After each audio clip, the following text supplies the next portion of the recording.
Welcome back, ladies and gentlemen. And I'm not going to introduce myself because, you already know my face. I'm with my colleague, Mr. TTT, aka Tammy. You might not see him because he's struggling technically because, like I told you, load shedding is showing us flames, especially now when it comes to connectivity. But it's fine. It's something that will beat at the end of the day. We still continue with our discussion, especially around the voters' registration and the current political climate in our country. And we are joined by one and only Mr. Hlaudi Motsoeneng. We all know him from his days at the SABC. He's the man who fought and he brought the 90% music on air element. And finally, we do have Mr. Hlaudi. And he went after he left the ANC, not the ANC, he left the SABC to establish his own political movement, which is called the African Content Movement Political Party, that was launched. And he's from the Free State, in the Eastern Free State. So without saying much, Mr. Motsoeneng, le kae? Ke teng o kae wa Mphato? So, in the overall view, we saw that you were part and parcel of SABC at some point, and then you left and you established your own political party. What was the reason behind you establishing that political party? The reason is simple. Remember, I'm the only person in South Africa who has shaken South Africa by making sure that I transformed South Africa. By transforming, I mean, when it comes to transformation, it's not about just transforming black and white, the color issue. Transformation means that we must change South Africa so that people of South Africa, their economy is in their hands. What I mean by that, when I introduce 90%, is because I realized that when we pay this artist, the bulk of the money goes outside the country. Our own people suffer in South Africa, but we are very excited that we are playing music, but we don't empower our own people. So for me, South Africa come first. You ask me why I formed the party. I formed the party because I realized that people who are in charge for government, instead of supporting me, they were calling me by names. Actually, they plot me to fall at the SABC because they were against my transformation. Because for me, I don't believe in this dialogue issues, discussion, commissions, and so on. If you are a leader, you are saying to people, I'm going to do ABC. For me, service delivery is not negotiable. I can't discuss and negotiate service delivery. I must implement service delivery. Example, I come from Kwakwa, and I'm very proud that I come from that area of Maluti, Apofu. From 1995, people have been promised water and electricity and proper roads. Actually, there were proper roads. There were electricity, there were water, because there are dams in that area in Maluti, Apofu, from their former homeland. Their former homeland, they were performing very well. But in this new era, which we call democracy, things are worse.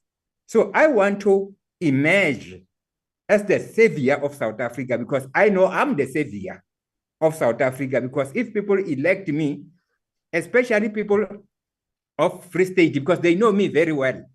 People of South Africa know me very well. I don't talk too much because, I don't know English.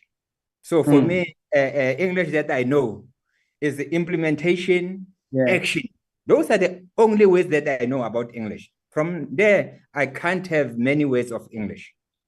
Given that you said that in the demonstrating about your political party and yourself being such a strong-willed leader who's action-oriented, are you not worried that your political party will suffer the problems of a personality cult, that it can only survive because you are there, or you are there doing things? If you are somewhere outside the country in America, your political party in South Africa will not be able to be functioning and will not be able to deliver because you are the only leader who can make these things happen. You see, as a leader, I must also groom other people, like I did at the SABC. You know, as a leader, you can't be alone, but along the way, you need to groom leaders for the future, for tomorrow.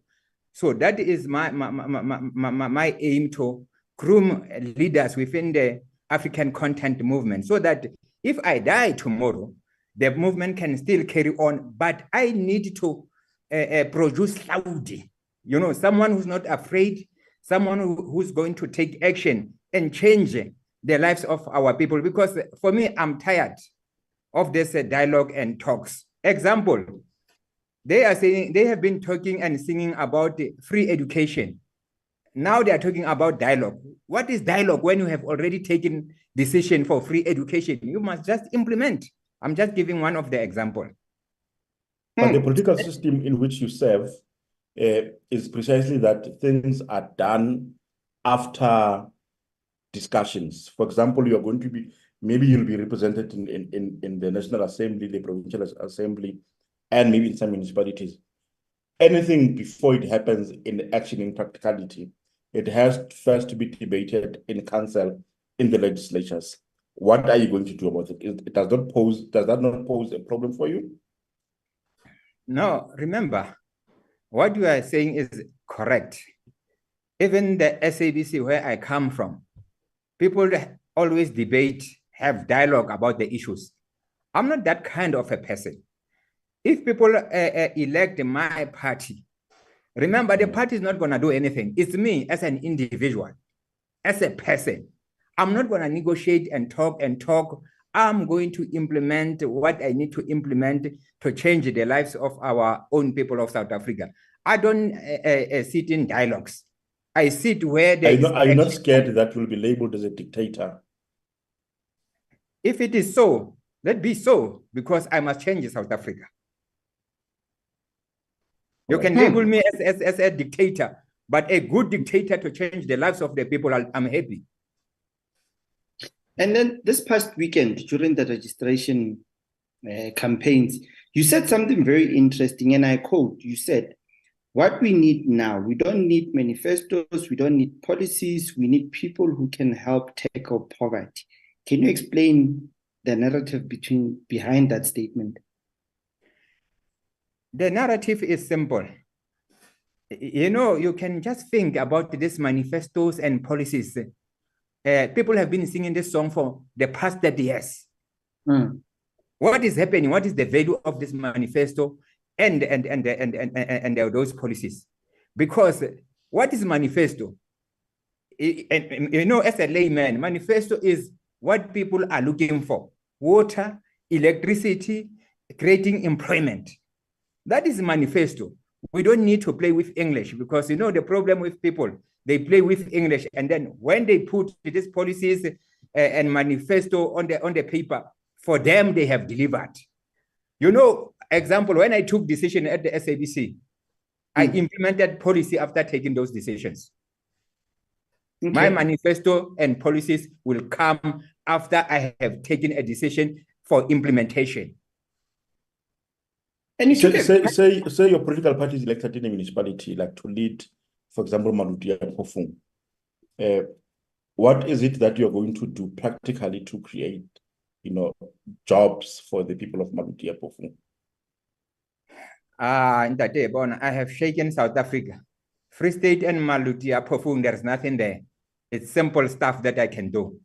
Example, I'm not going to do many things. Firstly, I want to create employment.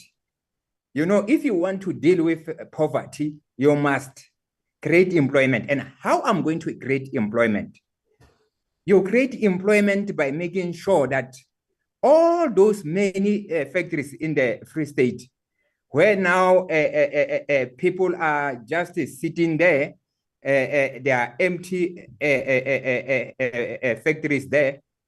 There are no jobs, but the factories are there. But you need to renovate those factories so that you create employment. You know what is important is to attract investors. Example, at the SABC, there was no money. When I came there, there was no money. SABC was sitting at 4 billion. I put it at 8 billion. Why? Because I'm well known internationally. I will go and get investors. They will invest in Maluti Apofu. There will be water and electricity. I'm not going to go back to people and ask them, what should I do? You see the problem now with this government. What is this imbizo? They go to people and ask them, what is their problem? They know their problem is water and electricity and poverty. And they know they must create employment, but they still go because they think when they still engage people, hey, it's democracy, democracy, democracy, but people are dying. So for me, I'm not such a person. I'm going to take decision and I'm going to give directives for people who work under me. And I don't negotiate the directives when I know this is going to benefit people of South Africa. Tell me something. How do you feel today when you sit and you watch, like currently if you listen to radio, SABC is playing more than 90% of local music, and local music has actually escalated to international. Right now, Mapiano is a global sound that the whole world is actually adopting to. And this is from South Africa. And these are things that you raised. And I'm asking this question based on what you just said now, Hori. When your aim is to create employment and to attract investment, but on the other side, you were bashed to say you ran the SABC into a sinkhole. But today, there's contradiction. The music playing, what your goal was achieved in terms of the music play, but a picture, another narrative was painted to you. How do you feel about that?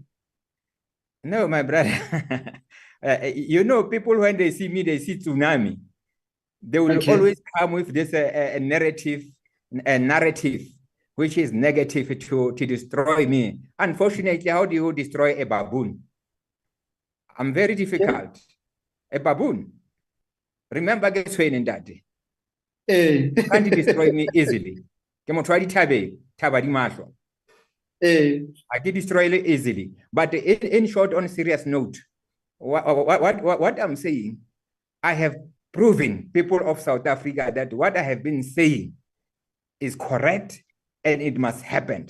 And even, you know, other broadcasters, actually, they came to me because they said for the first time when the SABC, they were still refusing to play 90%. They said, now we are happy that local content is giving us a revenue. We are able to employ people. Actually, it is my legacy. Even if I'm not there, everybody knows that it's Hlaudi's vision. And then, now that you speak about media, the mainstream media, publications, other news bulletins, they seem like they're always gunning for you. And why do you think it's the reason behind that? No, remember, during the apartheid, people were called a terrorist. During democracy, people are called corrupt. So that is the narrative that this democracy, they are trying to push, especially on people like myself, people that they know, if you give Hlaudi a chance, you are in trouble. You see, my brother, example, the workers, you know, I don't understand why workers of South Africa, they are still having, supporting the ruling party, because you can't always fight for your salary. You know, salary for me it's a given.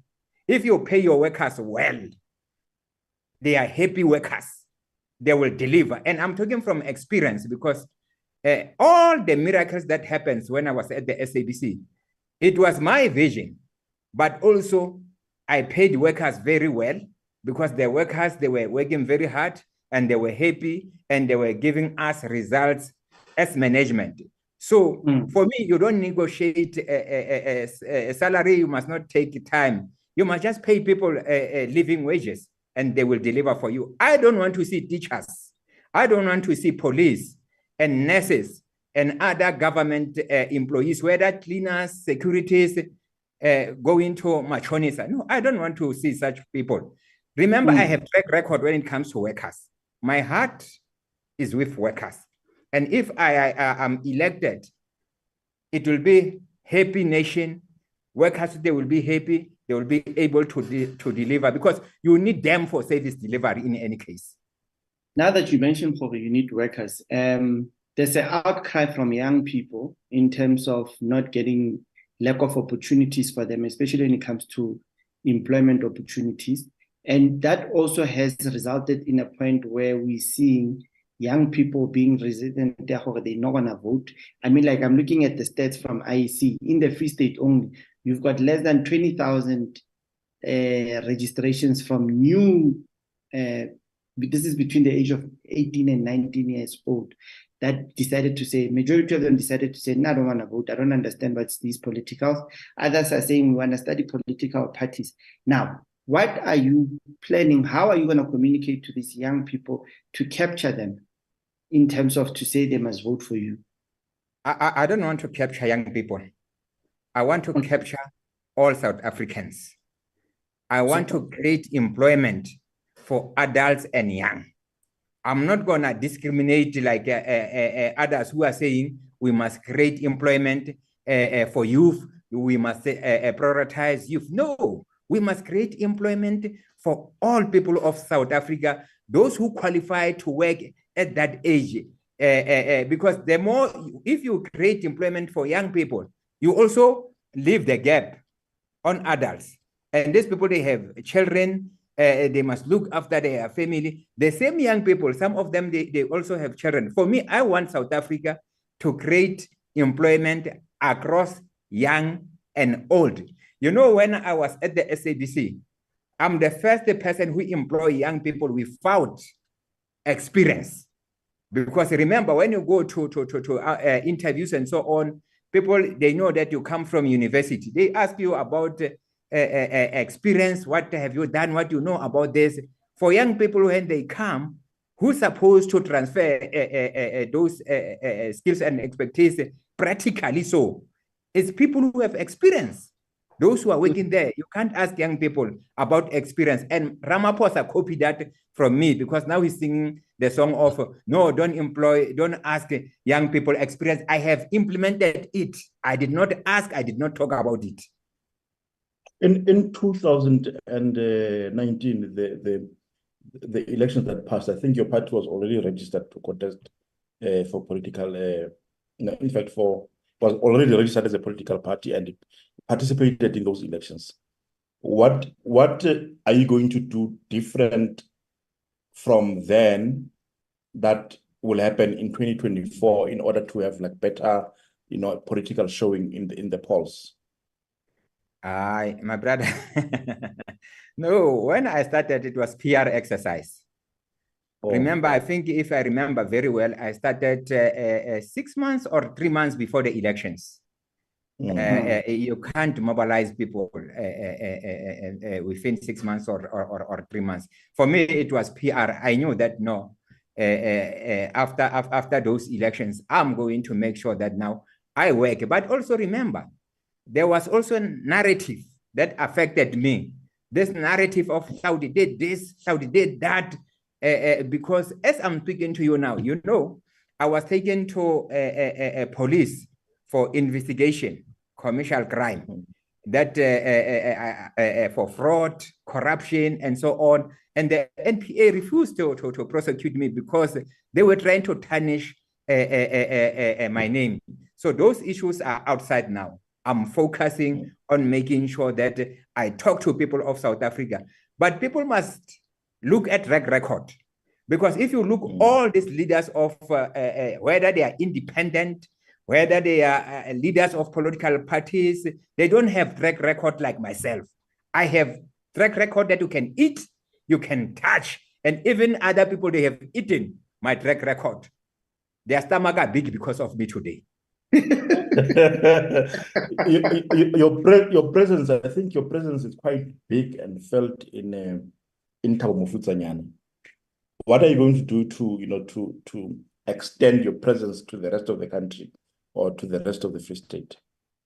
After the rally, that drive of encouraging people to vote, my brother, I'm in trouble now. I receive calls from London, from Ireland. Those people who are in those countries, some are workers, some are students in those countries. So they were saying to me, we know your track record. We want to come back home. We want to vote for you, Hlaudi. Please work hard. We are also going to make sure that we talk to other people to vote for you, because we know if you can be given a chance, you will deliver for South Africa. But in Free State example, because politics is all about money, and I don't want to mislead people. I don't have money, but I will try my best to mobilize people. But I'm also saying people should not look at the posters and vote for posters. When they see many posters around the country, they know who's the person that they must vote. It's me.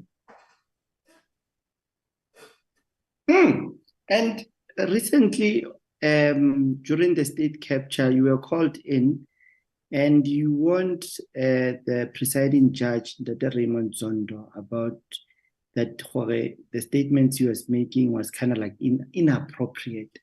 What's your take about that? Why did you actually raise that warning? And what's your take when it comes to the whole judicial system in our country right now? Look, I warn Chief Justice because, as a leader, I must lead by example for people of South Africa to respect the courts. Like I do myself. I remember I went to court. I have not won any case in court, you see, but I must still defend the judiciary. But I have a problem where Chief Justice, who lead all the judges in South Africa, now he's becoming a celebrity now. And during the Zondo Commission, he went to KwaZulu-Natal, because sometimes, when fame comes when you are old, I think it's dangerous also, because some of us, we have been famous from young age. So fame is not an issue from some of us, and we know how to handle that. And there is difference between a celebrity and a leader. In this case, he was very happy that people were taking photos with him. People were saying to him, you are doing very well, people of South Africa, but he was not representing people of South Africa. You see, he was representing maybe portion of people who believe what he was doing, because some of the people, they don't believe in Zondo, what he saying. So it is not people of South Africa. That one is also misleading. But what I want to say is, he must not play in the space where he's attacking President Zuma every day when he get a platform. When he knew that President Zuma is still in court, he should leave these matters to the judges.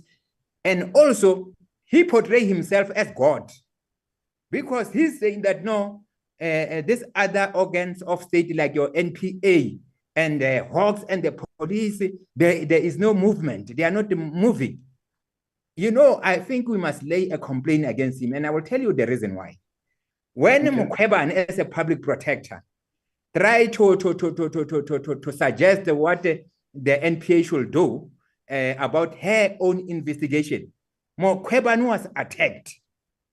When Judge Sope tried to do whatever that we don't know, you see, it's a hearsay because there's no evidence. He was attacked. He is in trouble. Zondo is doing the same thing, but no one is saying, hey, Zondo, stop. It's only Hlaudi who came first now and said, Zondo, enough is enough. We are tired with you now. I saw some of the political parties trying to hijack what I said after my rally, trying to say, this is what we are going to do. I have already said that. People of South Africa, they know it's me who started this thing. Okay. Another thing, apologies, Tebzane, but another thing But maybe before your question, I respect the judges of South Africa, because many of them, to be honest, whether they rule against us, but they concentrate on law and they are not excited, they are not celebrities. So what I'm just appealing to judges, they must advise Chief Justice that don't play in that space, you'll compromise us. Okay. Are you opposed to social grants, that system? And if you are, what alternative solutions do you propose to alleviate poverty and supporting those people who are in need? I'm against people of South Africa, 70% of them depending on grants. I believe that we must reduce that 70% of people who are depending on grants and create employment. 70% of people of South Africa, they must be independent by working, not depending on the grants. People with disability, those who can't work, there are people with disability, they can still work, they need to be employed. People who are old, those adults, they must be given grants. I'm not saying grants must not be given, but I'm saying we must create employment for everyone so that people can look after themselves rather than be given grants. But if you check these grants, actually, is Ramaphosa trying to buy elections?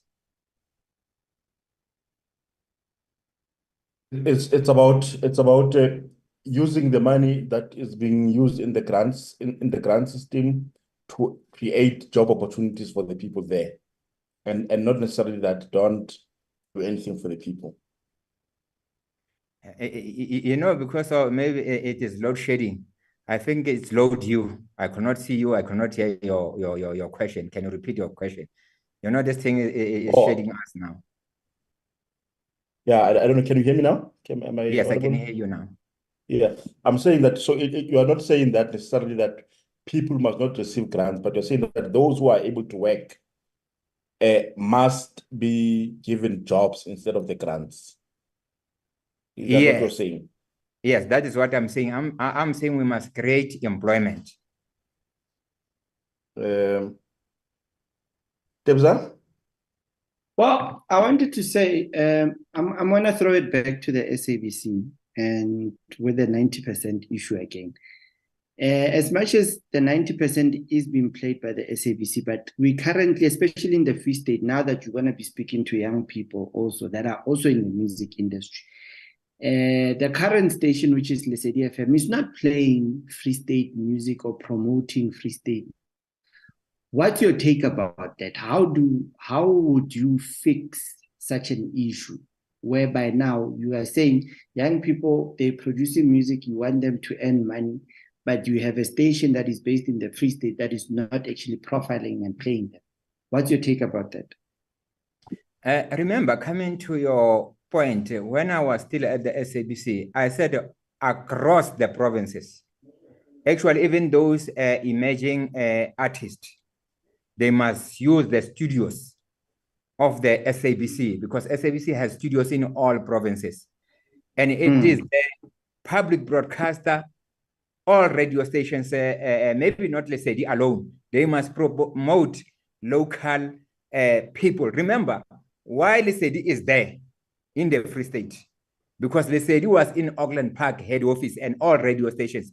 Lesedi is there to make sure that they promote local people. They promote those artists. They promote content in that locality, but also focusing on national matters because Lesedi FM, it is not a community radio station where it's based on a certain locality. It is national, but their role is to make sure that they assist those artists that you are referring to, and they should produce artists themselves, that they come from Free State, they come from other provinces. It is the role of any radio stations to do that.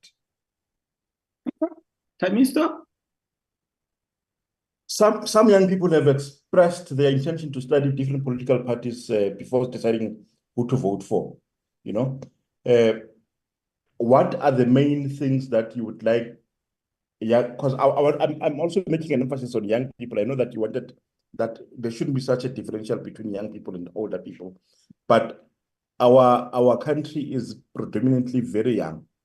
There is a majority, like the majority of people who are available to vote are young people, although that not many of them are being raised up to vote, you know. But what message would you like young people in particular to take from your messages as you continue to mobilize people to vote for ACM?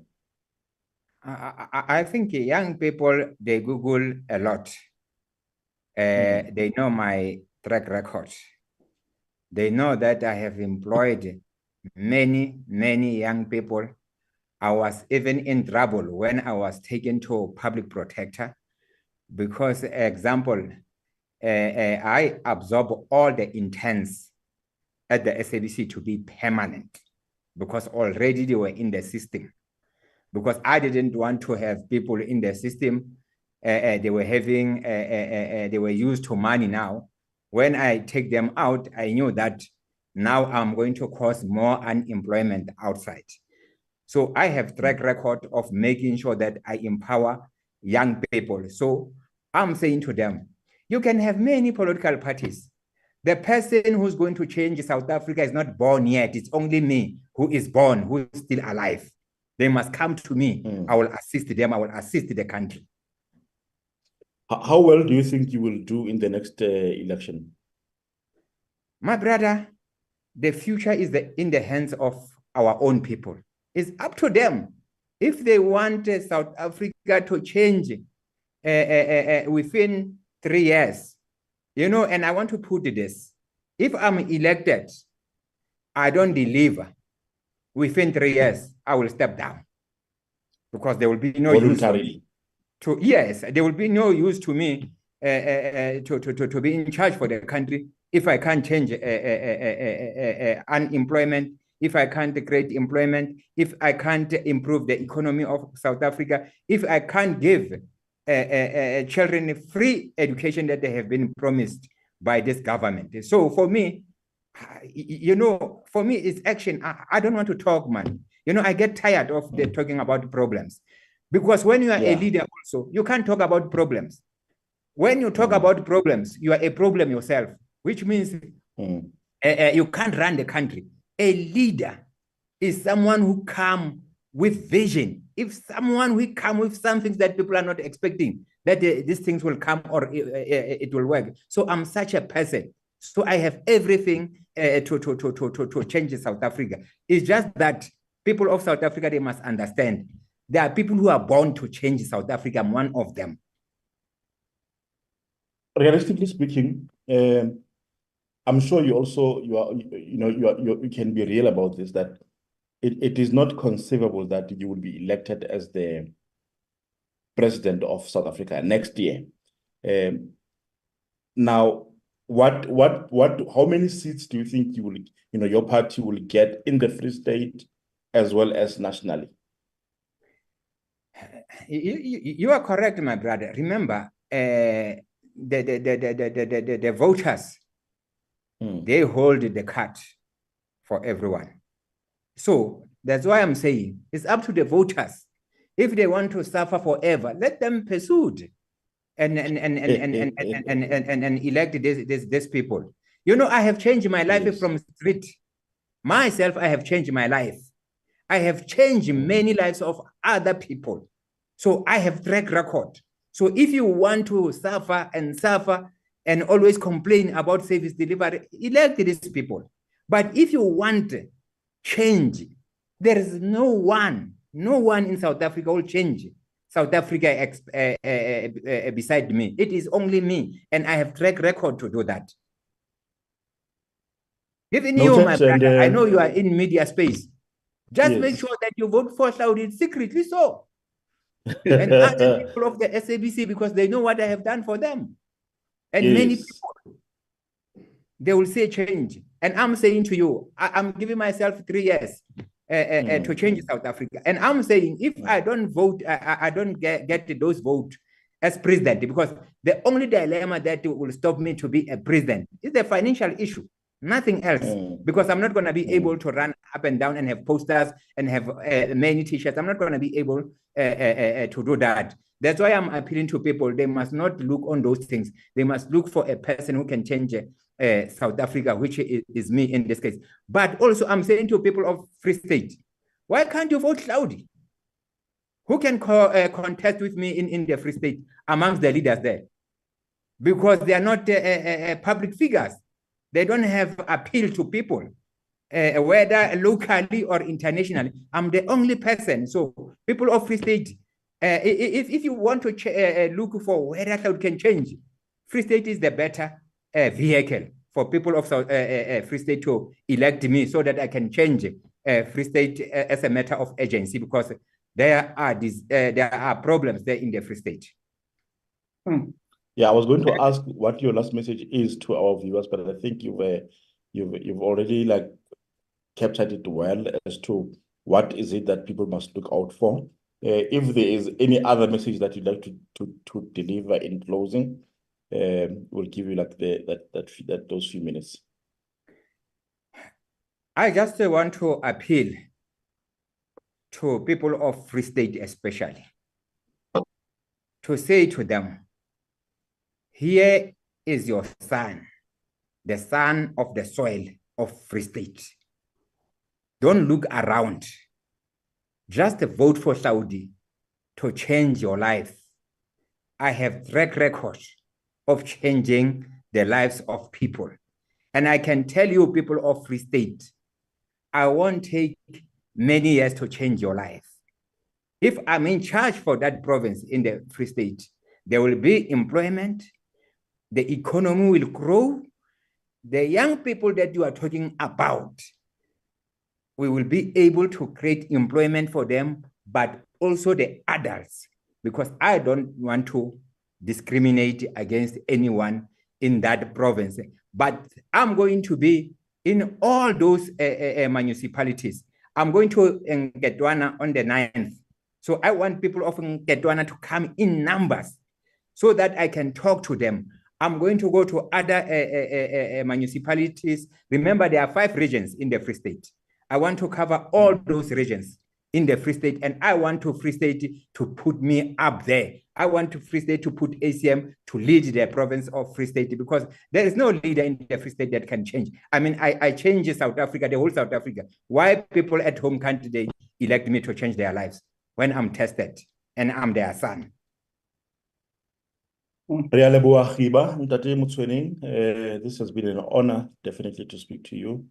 We wish you well in all your endeavors, your political rallies, and you know, we hope that people hear your message. Debza? Yeah, you know, Dr. Motsoeneng raised good points, and points that one can actually consider. And yeah, we'll see. The road to 2024 is going to be very interesting. So, thank you very much, Dr. Motsoeneng. It's been great. We have had you know, we appreciate your charm, your charisma, and your time to speak to us. Thank